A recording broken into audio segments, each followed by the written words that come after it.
Welcome to the LCP Digital Learning Channel. Today I have a quick tip for you, which is an app called Canva, which is available in self-service. This app is great because it has some pre-made templates that are very in-depth and easy to use for the students, especially if you're trying to make some timelines in the classroom. So let's jump right in. Okay, so you'll notice right here when I've opened Canva, the first thing that you see is a login screen. This is going to be the screen that you log in with your Google credentials. So I'm going to connect with Google. It may ask you to go ahead and put in that username and password. It's the same as your Gmail.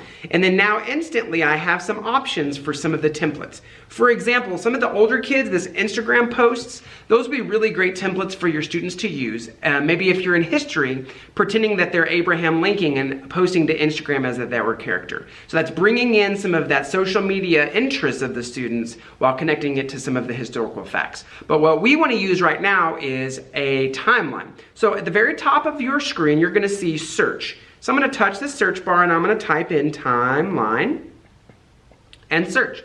And instantly it's going to bring up all of these pre-made timelines that can be added to, edited, or changed. So maybe we want to start with a simple one that has some pictures and text. So I'm going to use this one right here. I tap it. So now it's open inside of my work area. I can pinch and zoom to see the different pieces of this timeline. So for example, I'm probably going to want to change the top of the timeline to the title. So I'm going to touch where those words are and you'll see that it comes up with some tools on the right hand side that are edit tools, right? So I can change centering, bold, italics, things like that. If I double click in there, now I get into my edit mode where now I can bring up the keyboard. So maybe we're talking about World War I. Maybe return, I can also put my name. World War I by Aaron Rodgers. And then again, what's great about this is because there are already pictures, I was pinching and zooming, because there are already pictures in here, as soon as I touch that picture, it's going to bring up my camera roll. Now it's important to know that any of these built-in pictures need to be edited or changed because they are copywritten. So I'm going to touch that picture. Maybe that first one I'm bringing in is a volcano. Now again, that's not World War I, just an example. Touch the other picture. Maybe I want to bring in this butterfly one right here. I can also pinch and zoom, change the location. And then maybe I want to edit some of this text. So I'm going to touch the title of this text right here, double click it, and then I can change the title to whatever I want it to be.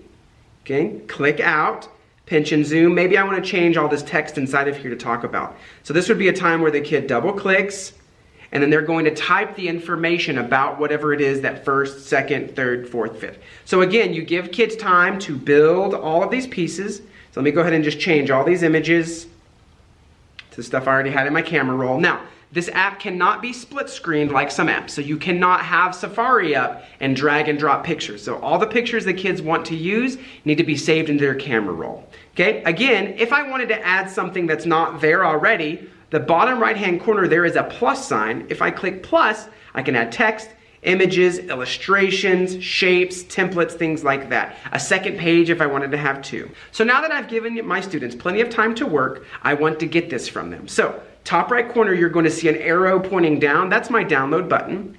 If you click the download button and it tells you have to pay for something, it's because something on this template is copywritten. You need to be replacing those images with images that are yours. Now, once it's saved in my camera roll, we can jump over. So here's the image that I just exported from Canva. And a great way to get this from the students, if you don't want just a picture, if you want audio, is to go ahead and jump into clips. If you haven't seen some of those videos already, I have clips available as well on our YouTube channel. And the kids could actually pinch and zoom while they dictate all of the information that's part of this timeline. All right, thanks for tuning in, and we'll see you next time. If you found this video helpful, make sure and hit that like button. To make sure you get more videos like this, be sure to click right here to subscribe and to click the bell to make sure you get notifications.